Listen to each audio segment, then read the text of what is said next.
All right. Well, first of all, welcome everybody. We appreciate you taking time out of your day to join us.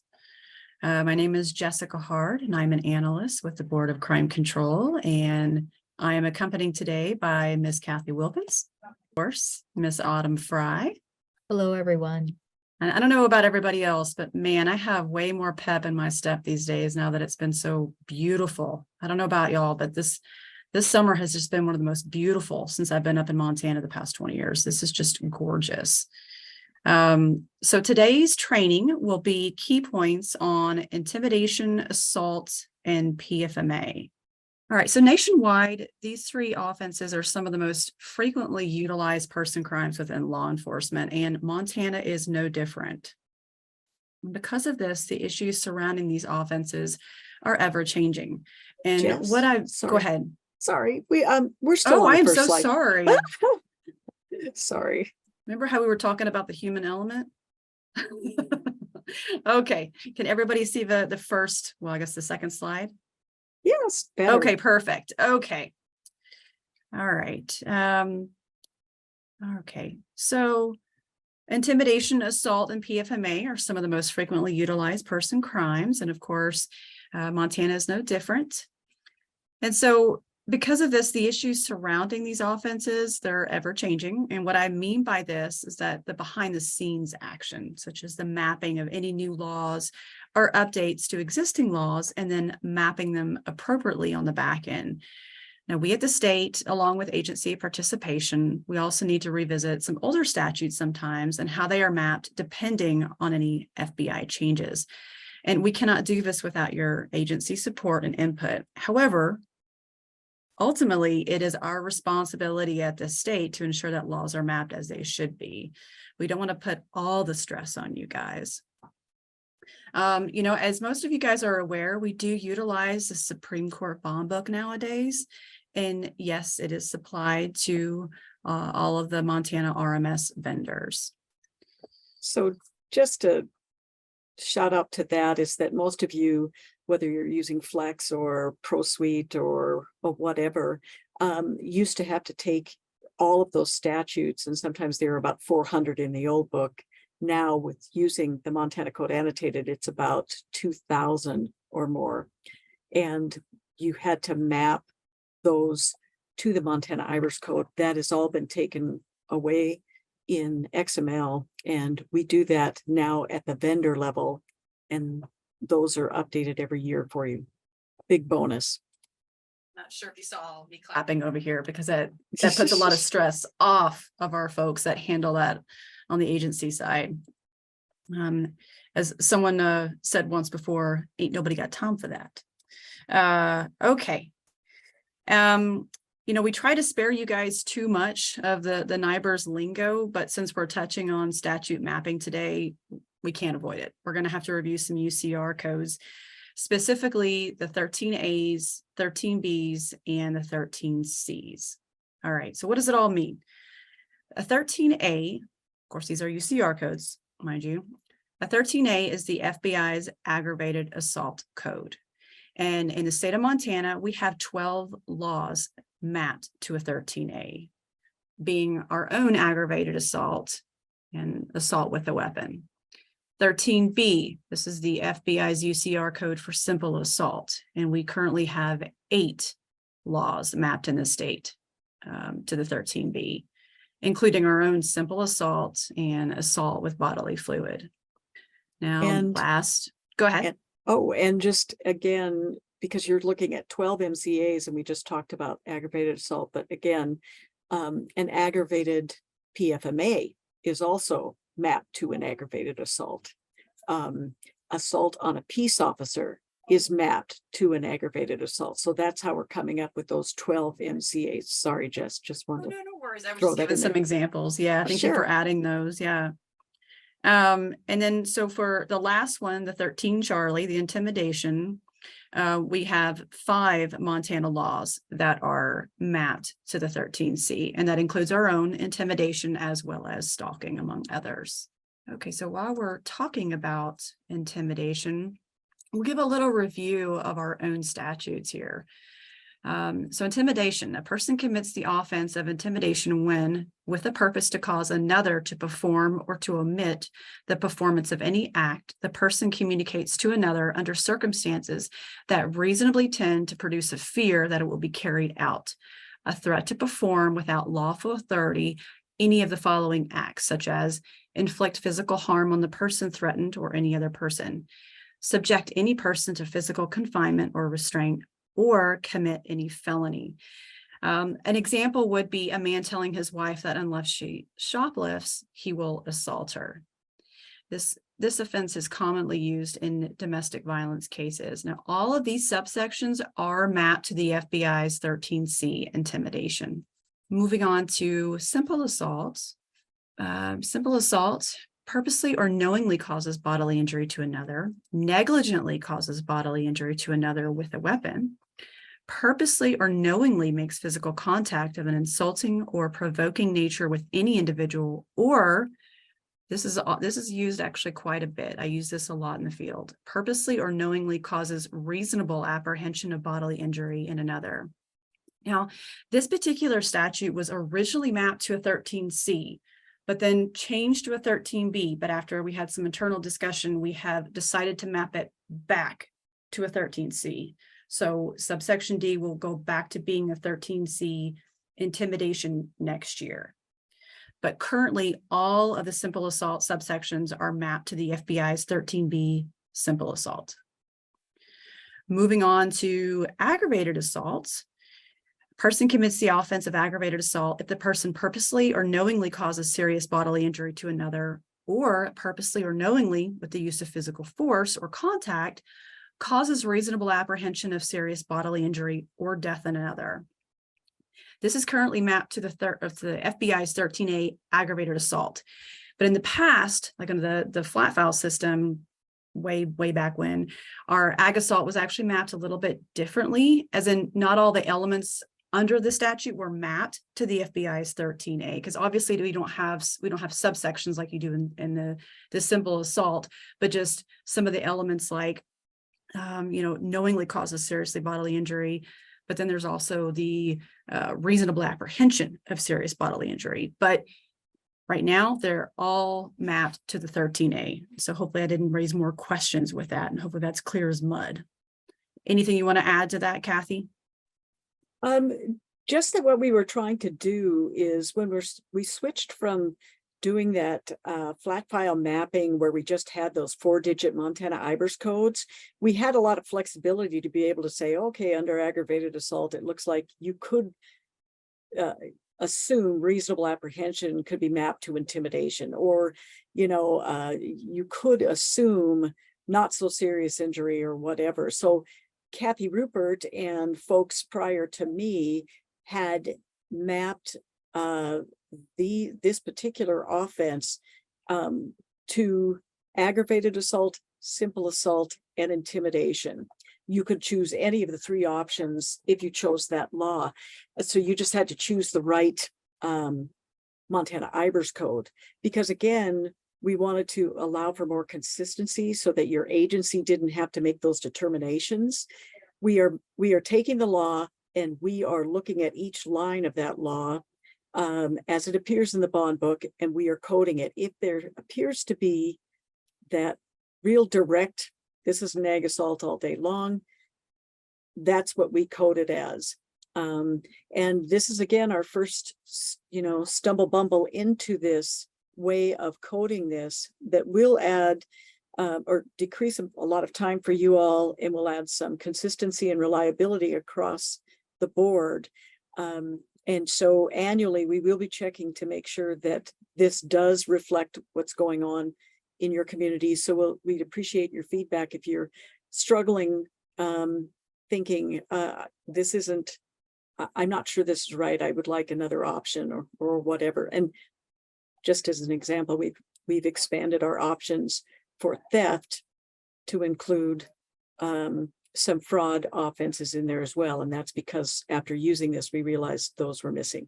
So I went way over. Go ahead, Jess. Sorry. No, just kind of letting people know where that came from. No, that's why we need you on these, because you bring so much value to these. Okay, and so last will be the partner family member assault. I think everybody is pretty well versed in this one, unfortunately. A person commits the offense of partner or family member assault if the person purposely or knowingly causes bodily injury to a partner or family member.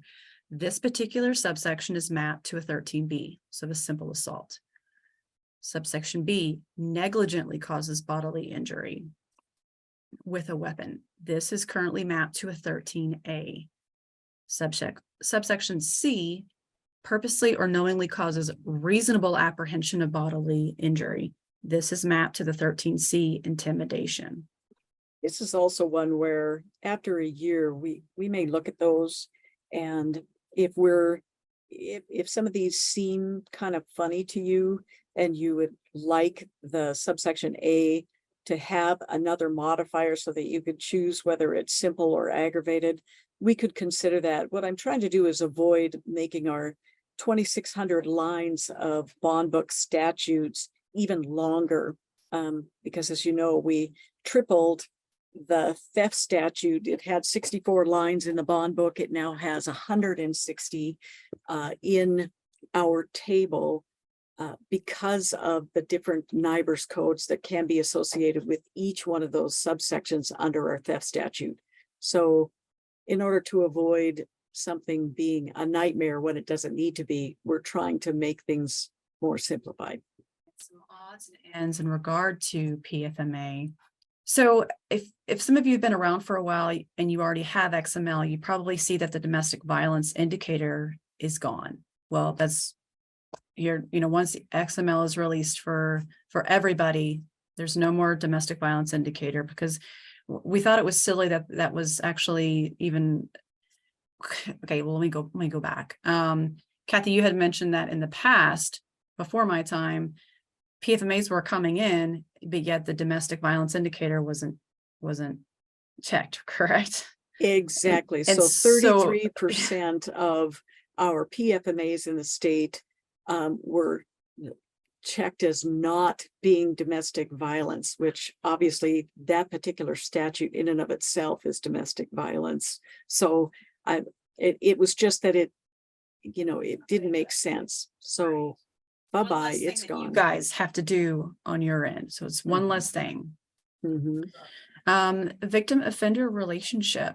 The victim refused to identify suspect, assumed family member. This is a new one. This new relationship was added due to reluctant victims refusing to identify the offender. This is more common than you think.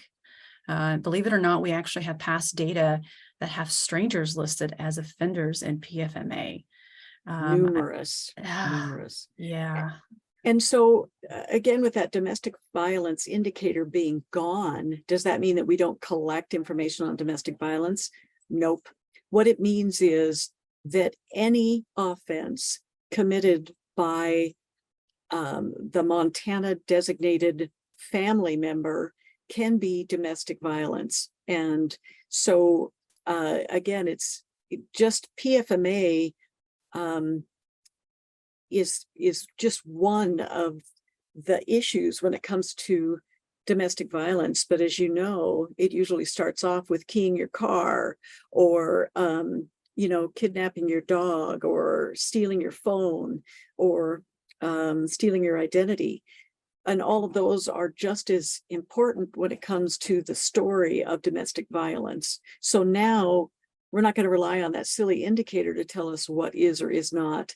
We're going to say it's any offense committed by a family member. And then you can break that down by who that family member is and whether they're, if you just want intimate family members, or if you just want parents or children, etc.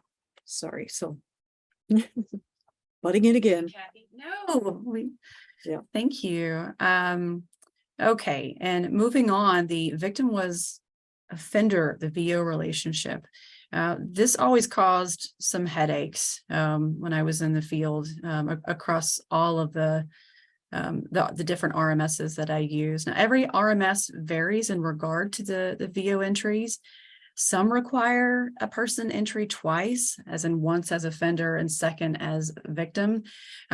This is something that you probably want to reach out to your vendor about to make sure that you're doing it correctly, because I'm not sure if they really, this is across the board here. I'm not sure if every vendor really, if they really train on that, because we do receive some errors on the state side in regard to this relationship, which is why we're bringing it up, because and this is also much more common than I think that most people realize.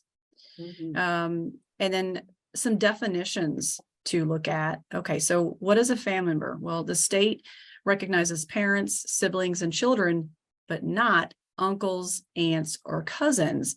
When it comes to parents, siblings, and children, though, this includes adopted and, of course, children through marriage. And these relationships continue regardless of the ages of parties and whether the parties reside in the same household. Okay, now what about partners? Partners means spouses, former spouses, and persons who have a child in common, and persons who have been or are currently in a dating or ongoing intimate relationship. And again, this is the Montana definition. So if you were to look nationally, these family members or partners are defined very differently. And for us in Montana, we don't, we want to use the Montana definitions. And then if the feds decide at the FBI level to implement different family member types than we have, we can make that determination at the state before we send it to the FBI if they decide to implement a domestic violence data set. Kathy's absolutely correct. Because when I was an officer in Wyoming, their definition of family member is a little bit different than ours. So yeah, every state is different. Yeah. Moving on to the mutually exclusive rule. Now, according to the FBI, mutually exclusive offenses are offenses that cannot occur to the same victim at the same time, such as a homicide and aggravated assault within the same incident. But since 2004, the Montana State Repository has accepted all offenses submitted within an incident, but not all will be submitted to the FBI per their guidelines, such as the lesser included offenses. A scenario would be a case involving a simple assault and intimidation, because the FBI views intimidation as a lesser offense from simple assault. But in Montana, you can submit intimidation, assault, and PFMA within one case. So, you know, can you have a simple assault in the same incident as an aggravated assault? Yes, and you can include both of them as long as both offenses occurred during an unbroken time period at the same or adjoining locations. That is the FBI's same time and place rule, because they have to occur during, you know, the same time or the same time and location or adjoining. So remember to tell your officers to follow that rule. I know sometimes officers end up combining incidents, which really probably should be several different incidents, but we all know that cops love paperwork. I mean, that's the reason why most cops got into the field, right? Is to do paperwork. And so, you know, there's only one system in the state that actually will allow someone to choose a different location at a different time, and then we'll separate out that incident for our purposes, but keep it under one, and that is RIMS. The rest of the records management systems would make you, if you had someone who was shoplifting with their significant other, and then they flee the store, they steal a vehicle in the parking lot, then they drive, you know, to another town and complete another a robbery. Those would end up being different cases, and you know, they can get kind of messy and squirrely. And so what we have to say is let the officer just build the case and do the narrative. And then when it comes to the NIBRS regarding or which will be submitted and broken into different incidences, just give your rep a call. So if you're Central Square, you'll be contacting Autumn. If you're any other vendor, if you have another vendor is what I meant to say, you'd be calling Jess about that, and they can walk you through how to get those separated out. Yeah, those kind of cases, you know, we go to the theater to see those kind of cases, right? Hollywood Exactly. puts it on the screen, but one thing you never see, like, let's say Mike Lowry from Bad Boys. Do you ever see them doing paperwork? No, you don't. You really don't, because it's not glamorous. Yeah. But yeah, just what Kathy described, that is an absolute mess. When you have one crime here, another crime here, and it just keeps on going. Oh, Mhm. Yep. okay. So questions. Does anyone have any questions? I know it was kind of information overload and we touched on several different things. And as always, you can feel free to just bring it up individually with Autumn, Jess, or myself at any time. That's not a problem. Yeah, our doors is always open. Some upcoming trainings that we have on August 2nd.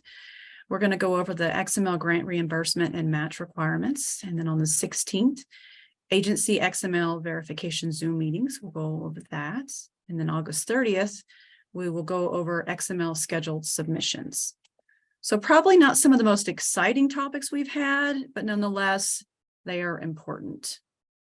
And it's all about money. So if you want to get that money from the XML conversion grant that we wrote to the National Criminal History Improvement Program folks, you'll participate in these calls and just make sure that you know what is required for getting those grant funds and getting reimbursed.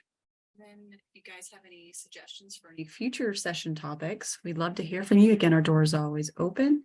Our email is listed there. And of course, our information right there. So with that, I will let you guys probably get on to your lunch. Thank you so much, everyone, for joining us today. I know it probably wasn't the most exciting topic, but we really, really appreciate you guys being here and spending some time with us. You guys make all the difference. Thank you so much, Jess, and have a wonderful summer. Keep having fun out there. Be safe. Bye. Bye, everyone. Bye.